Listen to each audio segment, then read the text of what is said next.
20대 국회 개원을 맞아서 오선의 여야 중진의원 차례로 연결해 전국 현황과 당내 상황에 대한 견해 들어볼 텐데요. 먼저 새누리당 심재철 의원 연결해서 말씀 나눠보겠습니다. 심재철 의원님 안녕하십니까? 네, 안녕하십니까? 네, 20대 국회 오늘 첫 발을 내딛는 오늘인데요. 새로운 국회를 맞는 소감 어떠십니까?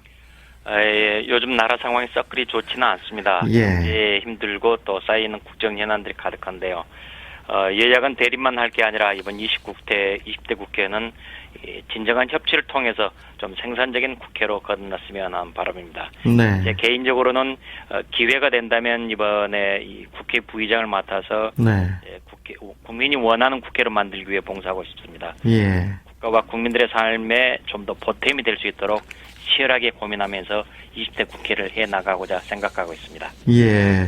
국회 부의장이 예전에는 이 명예직이 성격이 좀 짙었잖아요. 그런데 이제 말씀하신 것처럼 요소야대 3당 체제 20대 국회에서는 또 협치가 전국 운영의 화두가 되고 있고 보다 전략적인 협상력이 좀 강조되고 있는 것 같은데 이 부분에 대해서는 좀 어떤 생각을 해보고 계십니까?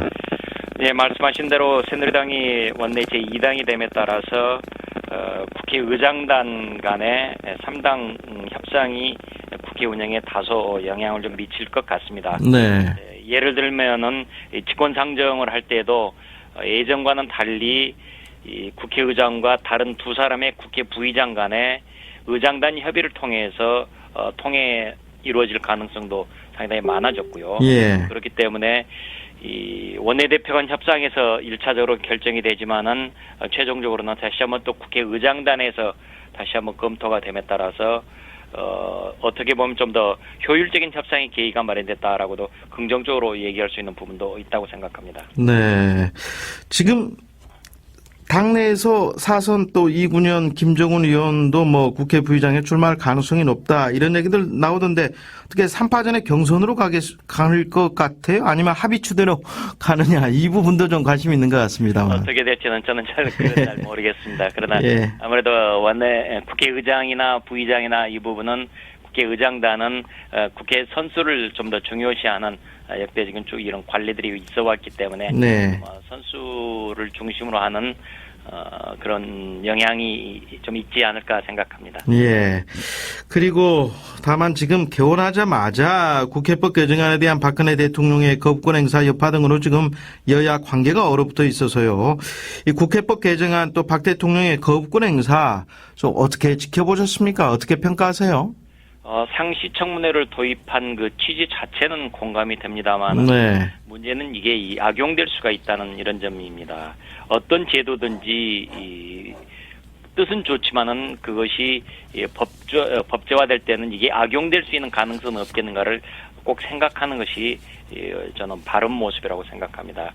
예를 들어 국정감사는 우리나라가 국정감사 제도가 있는데 이 국정감사는 정부 각 부처가 한 두세 달 동안을 그 준비에 매달릴 정도로 일이 많습니다. 이런 예. 상황에서 더구나 요소야대가 된 상황에서 국정감사는 국정감사대로 그대로 있고 또 크고 작은 일이 있을 때마다 상시청문회를 열게 되면은 정부 업무가 굉장히 큰 차질을 빚을 가능성이 매우 큽니다. 예. 그렇기 때문에 지금 저희들이 지금 상시청문회에 대해서 얘기를 하는 것이고 대통령도 지금 그렇게 얘기를 했다고 봅니다. 네. 그 대안으로 지금 정의학 국회의장이 그러면은 국정감사를 좀 폐지하는 방안은 어떠냐 이렇게 중재안을 내놨는데 그 부분은 좀 받아들이기 곤란한 부분입니까? 그 부분은 국정감사와 국정조사를 한데 묶어서 같이 동시에 논의가 돼야 되겠죠. 예. 그렇게 해야지 먼저 이 법이 개정된 상시청문회법을 통과시키고 국정감사를 하자라는 것은 일의 선언은 맞지 않는다고 보고 있고요. 예. 테이블에 동시에 올려놓고 그렇다면 국회의 기능과 권한을 어떻게 정비할 것이냐를 논의하는 게 올바른 순서라고 봅니다. 지금 당장 야권에서는 20대 국회에서 이 상시청문회 가능하게 한 국회법 개정안을 재의결하겠다 이렇게 밝히고 있는데요. 논란이 좀 있는 것 같습니다. 국회법 개정안 20대 국회에서 재의결할 수 있느냐 아니면 19대 국회 종료와 함께 자동 폐기됐으니 다시 법안을 발의해서 절차를 밟아야 된다 이런 의견이 있는데 심 의원께서는 어떻게 보세요?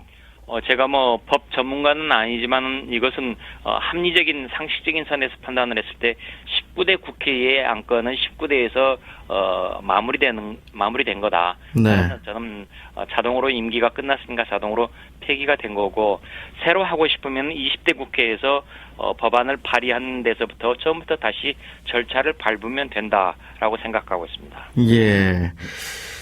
혹시 말이죠, 국회법 개정안 다시 절차를 밟아서 재의결까지 간다면, 글쎄요, 이 좀 결과가 뒤집힐 가능성 거의 없다, 이렇게 보십니까? 그거는 이제 그 내용을 조금 더 보고 당시의 상황을 좀 더 살펴봐야 되겠죠. 네. 지금 국회법 개정안에 대한 이 대통령의 거부권 행사로 좀 20대 국회가 출발부터 삐걱거리는 상황인데, 어떻게 좀 해법을 찾아야 된다고 보십니까? 이 절차 문제는 이 규정된 절차를 우선 좀 존중할 필요가 있다고 봅니다. 예. 모든 법안의 통과와 공포 여부는 헌법과 법률에 규정된 절차에 따라서 진행이 되고 있는 것인데, 네. 이 삐걱거린다는 이 문제는 것은 내용과 관련한 이 쟁점 때문에 그러는 것인데, 네. 이 내용, 흔히 말하는 정략이라는 거, 여야가 부딪히는 것은 내용 측면에서는 작동할 수가 있겠지만은 절차는 법률에 규정되어 있는 그대로 존중하는 것이 저는 필요하다고 봅니다. 예. 때문에 절차 문제와 관련해서는 굳이 이렇게 논란을 벌일 필요는 없다. 이미 헌법과 법률에 규정되어 있는 것이니까. 예. 저희 국회는 국회 나름대로 행정부를 견제할 권한이 있는 것이고, 행정부는 행정부 나름대로 국회를 견제할 권한이 이미 헌법과 법률에 규정되어 있으니까 네. 그 권한대로 그냥 행사되는 것이고, 그런가 보다라고 그냥 담담하게 이 부분은 받아들이는 게 더 낫다고. 국회 사무처나 법제처의 유권 해석을 야당도 좀 따랐으면 한다, 이런 말씀이시네요. 그러니까. 그렇습니다. 예. 지금 국회법상으로는 다음 달 7일에 첫 임시회 열어서 의장단을 선출을 하고요. 또 9일까지는 상임위원장 선출해서 원구성을 마치도록 되는데, 일단은 지금 더불어민주당이 원내 일당이니까 국회의장 자리를 차지할 거라는 전망이 있고요. 다만 지금 법사위원장 자리를 누가 맡을 건가 하는 부분인데, 이 법사위원장 어떻게 해야 된다고 보십니까?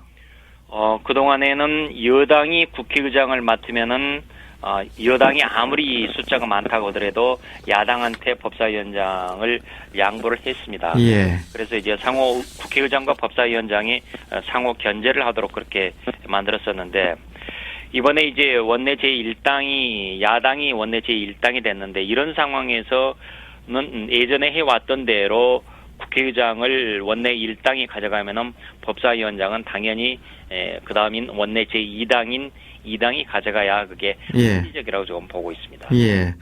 그리고 당내 현안도 좀 알아보겠습니다. 새누리당 혁신 비대위원장으로 김희용 내정자가 선임이 됐는데, 좀 김희용 혁신 비대위 체제에 대해서는 어떤 기대 또 우려를 해보고 계세요?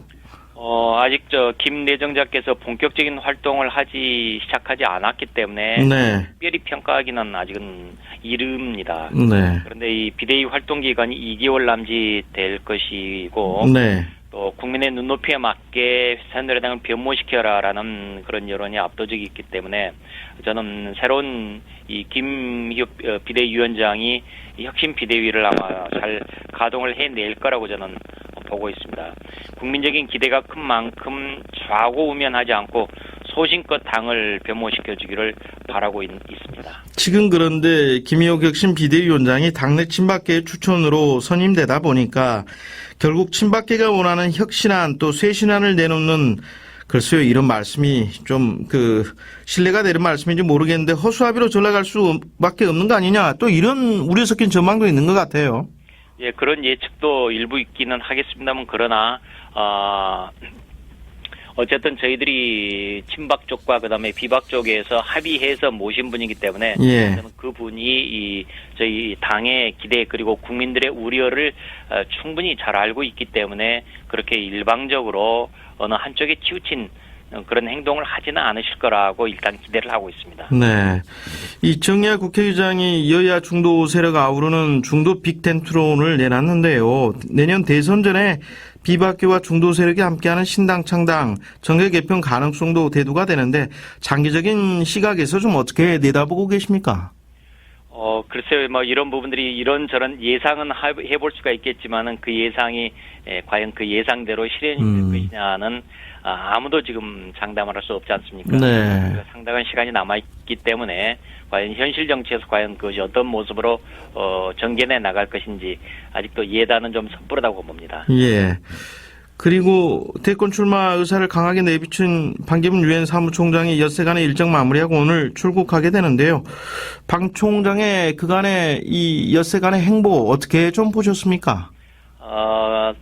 반 총장의 움직임은 시간이 갈수록 지금 대선에 조금씩 접근해 가고 있고 이번 방한 동안의 여러 가지 말씀과 행보는 굉장히 직접적인 암시를 주고 있다고 보고 있습니다. 그래서 결국은 반 총장께서 대선을 향해서 움직이고 계시는 게 아닌가라는 그런 인상을 주고 있다는 걸 그런 느낌을 받았습니다. 네.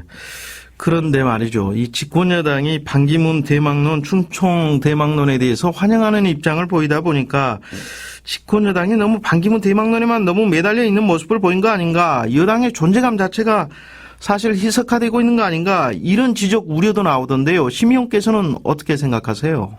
좋은 후보가 있으면 그 후보에 대한 기대가 모이는 것은 당연한 것이죠. 예. 그러나 그 후보에 관한 생각만 하고 다른 일은 아무것도 안 한다. 그렇다면 이제 말씀하신 대로 그런 비판을 받을 수도 있겠지만은 그러나 다른 일상적인 일들은 일상적인 일대로 지금 처리를 하고 네. 또 내부에서 또 다른 새로운 이 후보를 키워내기 위한 과정들은 저는 이렇게 진행이 되고 있는 것으로 알고 있습니다. 그렇기 때문에 반기문 총장에 대해서 관심을 갖고 있는 게 너무 한쪽으로 쏠리는 것 아니냐라고 그렇게 크게 우려하실 만한 것은 아니라고 봅니다. 예, 알겠습니다. 새누리당 내 5선 의원이시죠. 심재철 의원 연결해서 20대 국회 개원 또 전국 현안에 대한 견해 들어봤습니다. 심 의원님 오늘 나와주셔서 고맙습니다. 네, 감사합니다.